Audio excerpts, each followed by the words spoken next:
Hey everyone, welcome to my YouTube channel. Today we're going to talk about a little bit about vector databases and graph databases. So someone basically asked me outside of this medium, what's a vector database and what's a graph database? And like it was one of those things where I was kind of explaining it, and then I realized, you know what, maybe not many people are aware of this. And I figured like let me come up with a video to kind of give you a high level overview between the two, like some of the negatives, drawbacks, benefits, but also the use cases as well too. But also at the same time, I also figured one thing to add to it, well, is basically it's sort of not an addendum to my prior video about vector databases, but it's more of something that help you understand a little bit more.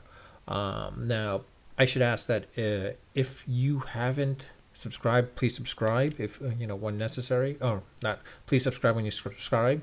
If you like the video, please hit the like button, and by knowing what the likes or dislikes, I'll focus on that content more than the other contents that I'm putting out, like with sports related stuff, as well as basically more some of the reality TV shows and everything like that. But in any case, um, now there are two types of databases. Or these are two different databases, with vector databases and graph databases. But they're becoming very popular, very, very popular, for especially for when it comes to natural language processing and machine learning applications. Now, a vector database, it's a database that stores information in form of vectors. Now, vectors are mathematical objects that can be used to represent any kind of data, including text, numbers, and images. Vector databases or vectors, basically, I think of it like words in a document or pixels within an image. Now, vector databases are often used for like natural language processing or ML applications because they're very efficient for storing and querying the data. Whereas a graph database is a database that stores information in the form of a graph. A graph is a collection of nodes known as vertices and edges, also known as links. You probably see them a lot nowadays. Nodes can represent entities such as people, places, or things. Edges represent a relationship between entities. Uh, Graph databases are often used for like social networking, fraud detection, and recommendation engines as well. So we start seeing those more often than not in Netflix as well as Facebook and Twitter and such. The other factor is like maybe TikTok a little bit. Now you're seeing a little bit more towards the vector database or gearing towards the vector databases as well too when it comes to recommendation engines. One of some of the benefits now of vector databases is that they're very efficient for storing and querying text data. Um, this is because vectors can be used to represent the meaning of words and phrases, as I mentioned, and this makes the vector database ideal for like NLP, natural language processing, or ML, machine learning applications, such as machine translations, sentient analysis, or even question answering, which is what you're seeing nowadays with ChatGPT and Bard and all that other stuff, bad boys, anyways. The other big benefit for vector databases is they're very, very scalable. They scale very easily, that they can store large amounts of data and you can query against that data very quickly. And because the vectors can be stored in a distributed manner, which makes it possible to store and query very large amounts of data. Um, the other aspect is like the data itself, how it's stored is usually unstructured per se, and it kind of has a SQL-like, sort of a SQL-like language from that perspective. Um, Now, one of the big benefits or one of the negatives of vector databases is like it can be very difficult. Not, I don't want to say to scale per se, but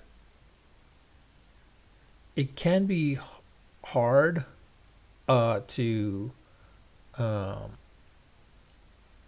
integrate with other databases.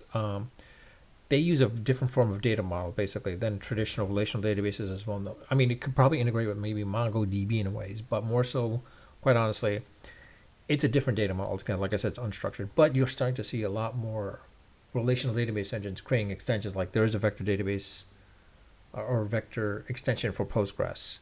Um, now graph databases, the benefits of a graph database is that they're very efficient for storing and creating relationships between entities, because graphs can be used to represent complex network of relationships. This makes like the graph databases ideal for social networking, fraud detection, and of course recommendation systems I mentioned. They're very flexible. They can be used to represent a wide variety of data structures, um, trees, lists, and sets, if you're familiar in the programming world about that. One of the big negatives, of course, is it's very hard to query. The data may be structured, but the querying language, the graph traversal language, is not as easy as you think it would be to, essentially query against that data set. The graphs can be very complex, and it can be very difficult to find the relationships you're looking for. But they're built towards complex queries, whereas vector databases are not built for complex queries. The other aspect is with a graph database, it's not that easy to maintain. Graphs constantly change, and it can be difficult to keep the graph up to date on all cases.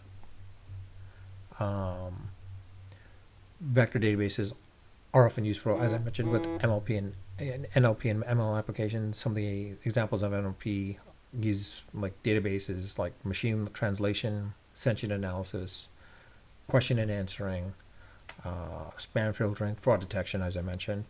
Whereas graph databases can be used for social networking, fraud detection, recommendation systems. Some of the examples, of course, are Facebook, Twitter, LinkedIn, and Amazon and Netflix, of course. These are both two different types of databases, which are becoming very, very popular.